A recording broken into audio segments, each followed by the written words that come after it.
I would like to welcome all of the mothers of WPC marketing students here today for a discussion about marketing and why you don't have to be remarkably disappointed in your child's career choices and major choices. We'll be diving into a high-level view of what your child is learning about with marketing services, including the main definitions, strategies, and tactics that will make your child a successful marketer. No matter what the consensus of the marketing degree is, you will be educated and confident in what your kids will learn in school. So, before we get started, does anybody have any questions? No, Mom, you can't make me drop out and pursue a double major in aerospace engineering and astrophysics. Marketing is better. Anyways, let's start at the beginning. What is marketing? What is the high-level definition of marketing that we will be learning about? Marketing is the activity, set of institutions and processes for creating, communicating, delivering, and exchanging offerings that have value for customers, for clients, for partners, for students, or just for society at large, just whoever that audience is. And it's not about just convincing your kids to go home more often. It's this fascinating dance of understanding people and giving them what they want. It's like being a family chef, figuring out what everybody wants for dinner. You gotta be able to cook something up that everybody would enjoy individually. So let's move into the marketing strategy. There are three main components of marketing strategy: segmentation, targeting, and positioning. So first, for segmentation.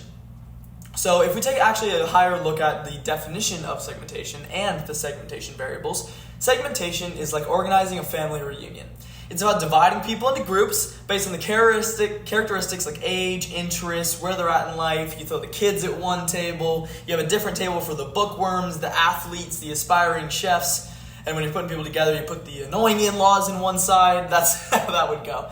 But the segmentation variables could include demographics like age or gender, psychographics like lifestyle, personality, geographic location, behavioral factors, anything along those lines. So the question would be, how do marketers choose whether to segment the market and what segmentation variables to use? So marketers, just like your kids, the students, they decide to segment the market based on customer needs. They choose variables that help them identify distinct groups with common characteristics. Think about it as like creating different tables for the nerds, the athletes, and the studs, like your kids, the marketing students. You gotta know where everyone kind of belongs in that marketing sections. So for a specific example, I consider a tutoring service that tailors study resources for different majors. They are nailing the segmentation for your college student. Exactly what they need is what they would be segmented into. So next goes into targeting. So in the next step of strategy is targeting, and the definition.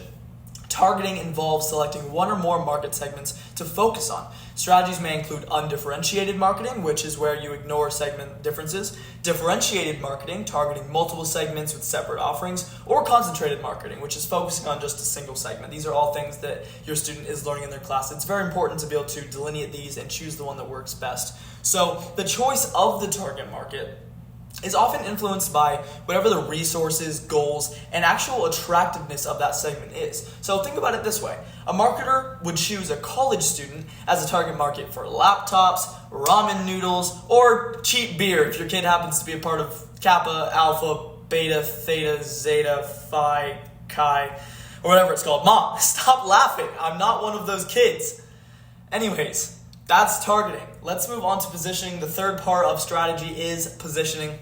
And this is very important, everybody. Positioning is the way a product is perceived in the minds of the consumers relative to competing products. It involves creating a distinct image that sets your offering apart. So I always say this is the most important one because it's how the person actually thinks about what you have to offer and things along those lines. So positioning is closely tied to the other two, segmentation and targeting, because it's about tailoring your message to resonate with the chosen segment. And that creates a unique value proposition. And unique value proposition is usually what makes someone decide their final decision. And this would be what set ASU apart in your minds when you chose for your kid to go here, or when your kid themselves chose to go here. It could be positioned as the #1 school in innovation, for example. Who knows? It might have been marketed somewhere. But now you have a high-level idea of what makes up marketing strategy and what your kids are actually learning in these classes. Obviously, there's more details than that are taught, but if you have a brunch to get to. I don't want to waste any more time than's necessary. So, are you convinced that your kid shouldn't drop out of marketing school yet? Mom, stop! Mom, I love marketing. Mom. Anyways, the tactics. Let's explore the 7 Ps and how they contribute to positioning your offerings in the minds of target customers. First is the product. All right, moms, buckle up for the fun part. Marketing for services. This is not just tangible products. Services can also be the products, like planning the ultimate study group, but with a marketing twist. So, services as products are like the heroes of college life. Think about the services that help us out. Think tutoring, counseling, or maybe even esports training if your kid is into that. But it's the support system that makes the academic journey smoother. Those services that go along as something that's being consumed by us, the students. Imagine a personalized online tutoring service that caters to your students' specific needs. That's a service decision, ensuring that they get the help when they need it and what they need it for. So number 2, the second P is place. So the definition for the place element. Place is about making sure that your student can access crucial services easily.